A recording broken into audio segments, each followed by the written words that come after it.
strawberry. Yeah, she wants them. Yes, she do. Woo! Yeah, strawberry.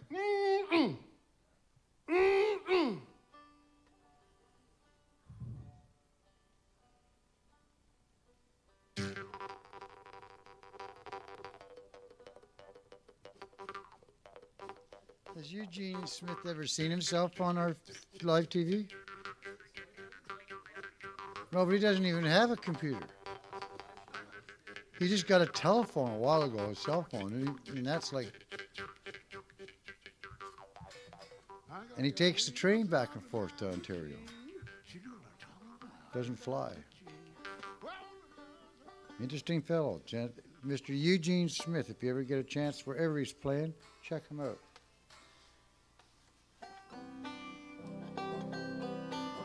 Well, you're going to play something that's not even in the key I'm in. Come on. What? I'm going to play something. You can't be doing that to me. I was just making sure that it worked. Sound check. I know a C though, when I hear one. Get out of here. Okay. I'm not doing anything. Never again. No, you got me all Look, flushed. he cut me off. You got me all flushed. Timmy cut me off. Yeah, well, I can still keep talking though. See, I want everybody. Before we get started here, as friends go, I know that your friends are there to help take you to the edge and help you, give push that you little over. shove. But you actually push me off huge cliffs. You know what he does? He goes into restaurants and tells the waitress that he has to be back by 4 o'clock on the 4th floor because I'm in charge. So blame it on me. He's my mentor. He's looking after me. But today, ladies and gentlemen, I just want to announce it. John and I have opened a counseling service, and we hold the counseling services at either the Corner House or the Arbutus. We made some money today. We did make money today. Except it was our money. A fellow came in, and he had a deep problem with his family. It had to do with, big family, old people, dementia. And you mentioned, you needed the stand to remember the words, and Tim gives me a hard time. When are you going to play a song without that stupid thing, I go, I just can't do it, But then this guy told this really inspiring story about his mother, who is 90 years old. And when she was 85, she survived jumping out of a plane. 80. 80. Yeah. She was 80. We just told her. Jumped out of a plane. And someone told her wrong directions to the washroom.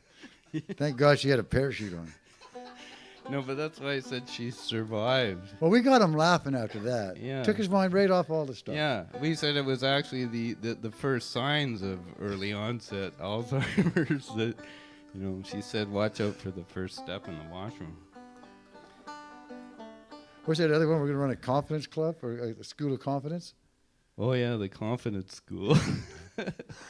If you feel like if you're feeling suicidal, come along to us and we'll convince you that there is an afterlife. There is life after this signature.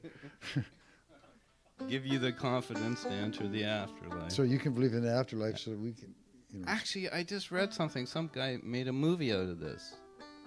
Like saying there is an afterlife, and what if there was? What would people do if you had positive proof that there was one? People were just jumping all over the place, going, well, get me out of here then, Is there a Lemming story about this? Could be lemmings. Anyway, sorry. Play away. No, I'm finished now. You're finished? Yep, Oh. it was fun. Perfect. Thank you very much. That's our act, ladies and gentlemen. I hope you enjoyed it. It's John and John jamming. Yeah, the two Johns. I told John that, when he got the look he's got going, that he should get a banjo and start playing. If I shave, I'm in trouble. Yeah. And he's, you got the look. Where's your headband? Under my hat. Oh, yeah, right. We'll never know. Tim, take note of that. Anyway, this is John Hatfield. Who's come into my life a couple of years ago, and thank God, and whoever else was involved. His dad, thank his dad, that's who it is. He thinks he's God. Yeah, he does. Yeah, he does. Well, when you're that old, when you're getting on 90, you got the right to. He's 90. He never jumped out of no plane. Yeah? No. Well, who would want to jump out of a perfectly good He says he plane? doesn't need a plane. No. Probably jumps off every day at his one. Anyway, John Hatfield. Thank you.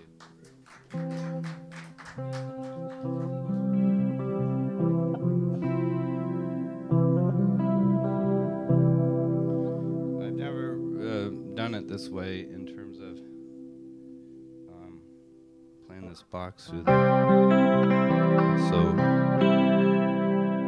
I guess I can control it too, can I?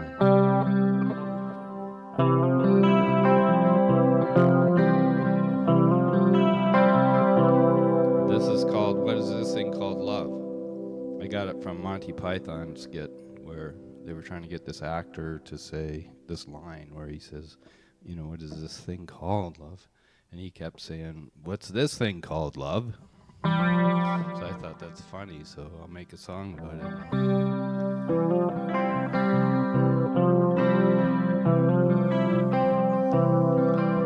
They say you come into this world naked and alone. Say you leave the way you came, back into the unknown. They say that life is for the living, you're a long time gone. Say that living without love is just the words without the song. Well, the more I know, the more I find out, the more I feel lost in a world of doubt. What is this thing called love? What is this thing called love? Bring me down and sweeps me high above. What is this thing called love? They say that home is where the heart is, where love longs to be. Say it's blind, but it will find its way back to me. But the more I know, the more I find out, the more I feel lost in a world of doubt. What is this thing called love? What is this thing called love? Brings me down and then sweeps me high above. What is this thing called love? Holding it tight, close to my heart.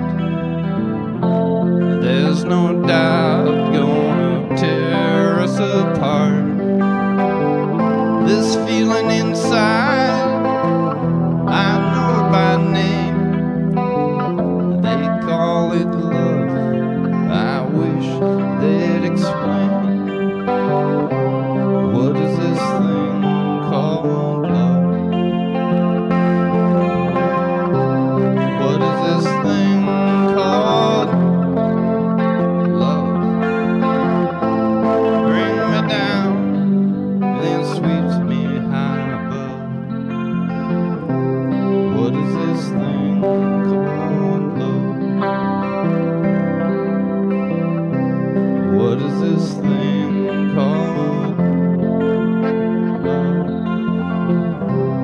What is this thing called love?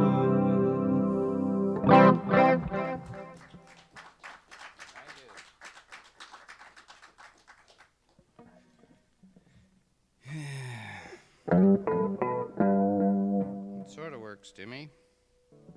I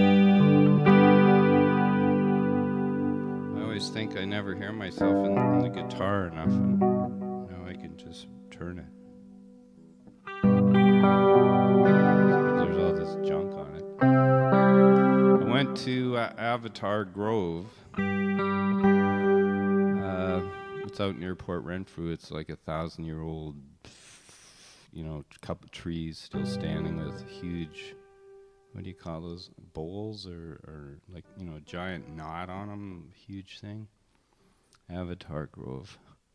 So, and then I went by French Beach on the way back to Victoria. And I was with a friend of mine, Deborah, and we got home and said we should write a song because that was a very inspiring day. I actually recorded the sound of the stream running by the tree, and then when I was down at the ocean, I recorded the sound of the waves, and I thought maybe I could stick that in somehow.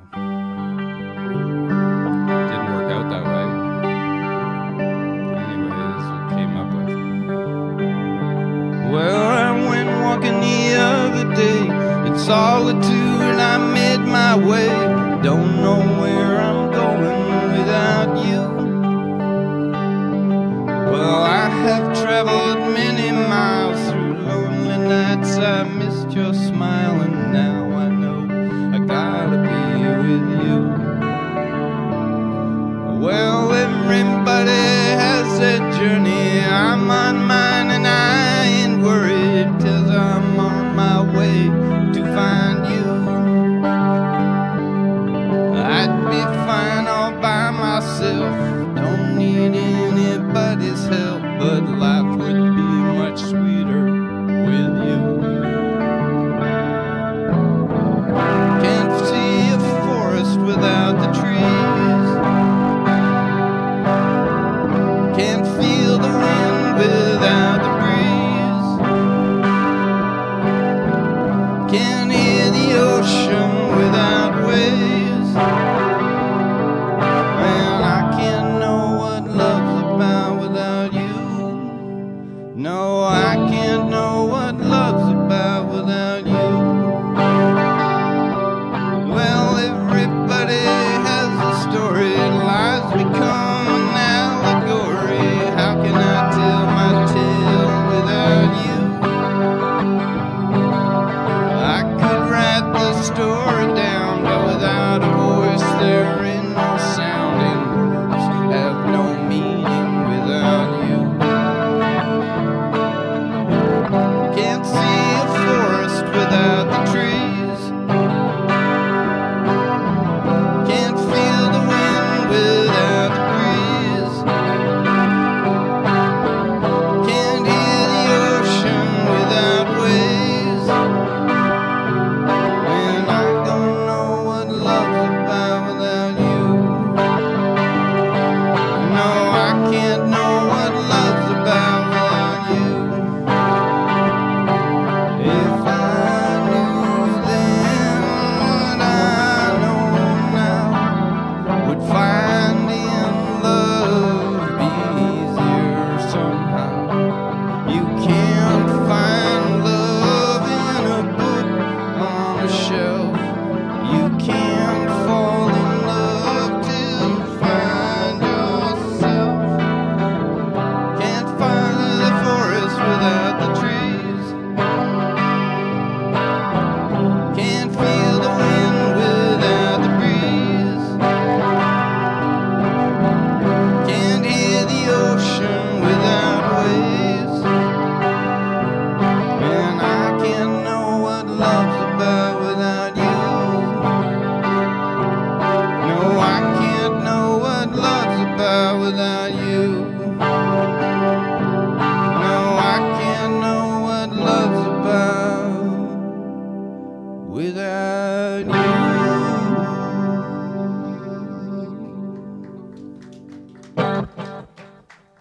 Thank you.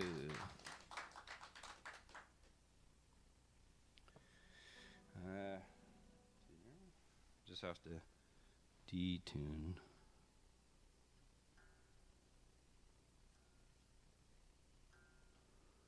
I wrote this song with a friend of mine. His mother, she wasn't feeling too good. Came up with a plan to exit the stage left. But she had a great idea, and you know, it was really well thought out, but her timing was a bit off, so she's still with us.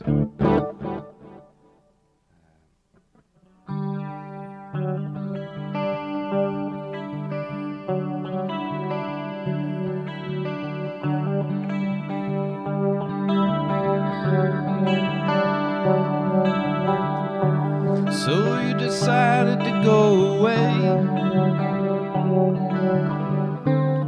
Guess there's nothing I can say to change your mind. Choose another time. Yeah, I'm not ready to see you go. It's your life, do as you please. Who am I to make you see? You're like the fallen leaves, and you'll be missed, to say the least. Tell me, where's your smiling face? And where's your human touch? Let's send this out across the universe. I guess I loved you too much. I can't let go.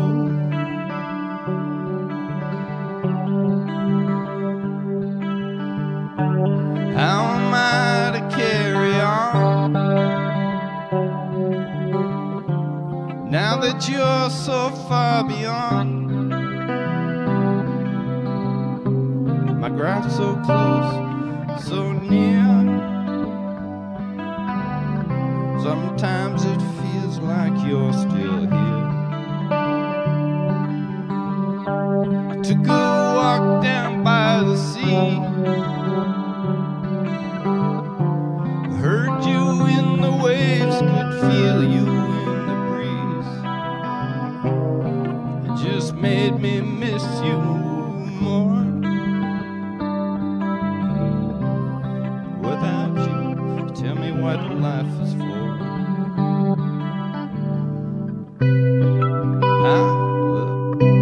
Tell me, where's your smiling face? Where's your human touch? I send this out across the universe. I guess I loved you too much. I can't let go.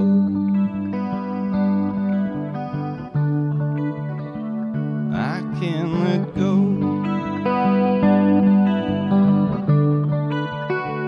I can't let go.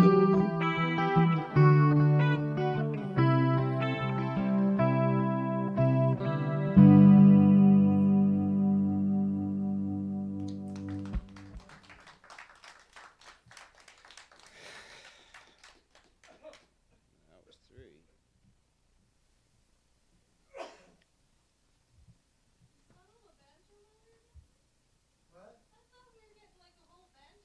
Yeah. I tried to get him to. Well, I don't play a whole song, but I'll play a little. Like, I'll just doodle. That's all I am, is a doodler. As opposed to a diddler. Well, no, I was just kind of watching him do it. Just do very quickly. See, the interesting thing was when I was in the hospital with the stroke, they put me up in rehabilitation up in Nanaimo.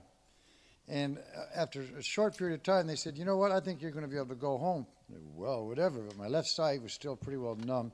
And it was hard for me I could still manipulate, it's still hard now, but not nearly as hard as it was then. But I remember the lady coming in, because there was a lady in the morning who took care of me from the waist down. Made sure I could walk, right? Did you get her number? No. And and then there was the other one, the younger one, who was in charge of me from the waist up to like my upper torso, right? So she came in with a student beside her, a student nurse. on the student therapy lady. And while I'm sitting in the bed, she says, "Now, we understand this is Thursday afternoon. We understand you're getting out this afternoon. But before we go, we just want to check a few things. Could you roll a joint for us, please?" I said, "What?" He says, "Well, we just want to make sure your dexterity's there." I goes, "Well, I don't got no pot in here. Like, everyone's been rolling them for me." So I wasn't going to have a pound of pot in here and roll. So I broke up a piece of paper in the shape of a joint of a paper, and then broke up a bunch of other paper, cardboard, and put it in and tried to roll. Say, "Look, I could do it. It's okay. You can let me go." He said, "Okay, so what I want you to do is go home and keep on playing guitar." And I said, "I don't play guitar. I play banjo." He says, "Okay, go home, play banjo, and roll joints." And I said, "Okay.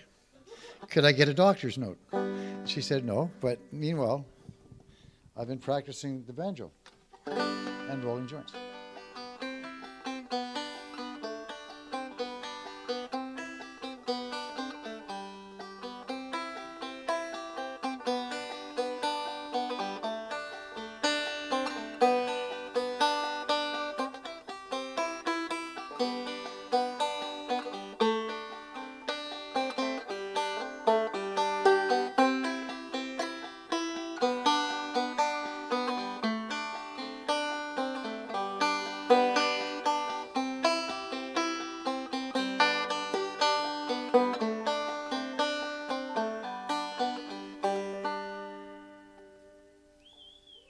Pretty cool, eh?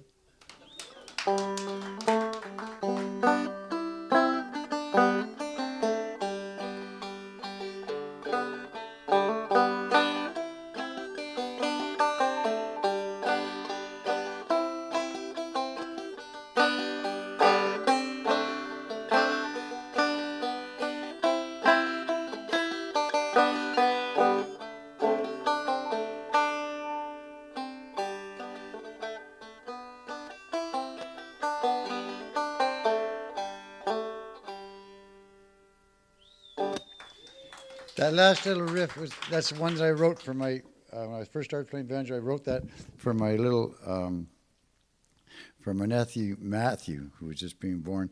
And I'd like to say that Matthew's come quite a long way. He's now 18 or 19 years old. When he was 15, I discovered that the Staples store in Smiths Falls, Ontario, had opened up one day, its first grand opening day, and he'd gone in, being a little computer whiz that he was, and had figured out that they didn't have a password on the stereo. So he decided that he would put a password on, but not before he put on some of the ugliest neo-Nazi, really heavy, dark music at a very high volume, and then locked it in place and went outside. It took him about 3 or 4 hours to finally get it turned off. And when they did catch my brother, it was my brother's son, it was because he was outside doubled up laughing. So it took me 2 years to congratulate him. But I wasn't going to say it right away because, I wasn't supposed to. Even Dad had a hard time taking it. But his latest one now is that he did some work for and the government acknowledged it as a student for something they did with Remembrance Day or the whole armistice thing, and documentation, all that on computer. He's very computer literate. And I guess he's able to go to Guelph and take up the science of computers there, computer science. And now he's convinced his dad that he's working. He's applied for a job at CSIS, and he can't say anymore. Sorry, Dad. From here on in, it's all like, I can't talk to you no more about nothing. Why is my brother believing that? Couldn't the CSIS guy at least give him a note saying, yes, this is actually happening? Because I think that would be, at 19 years old, look, Dad, just send me money. I can't tell you why. It's CSIS. They hired me. So I asked him, I said, would you please tell your son to make sure that he makes sure my name isn't anywhere where it could be seen? And he said, don't worry, John, they already checked into you.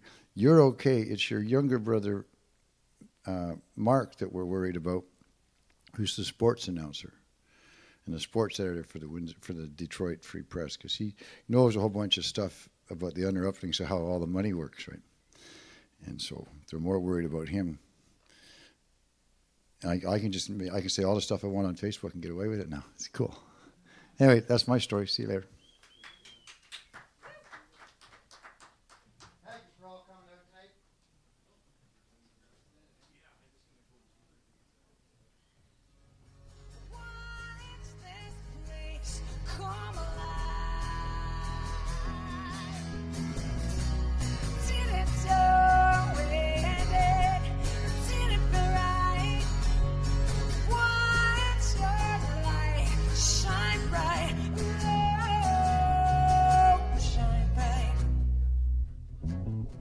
shining bright.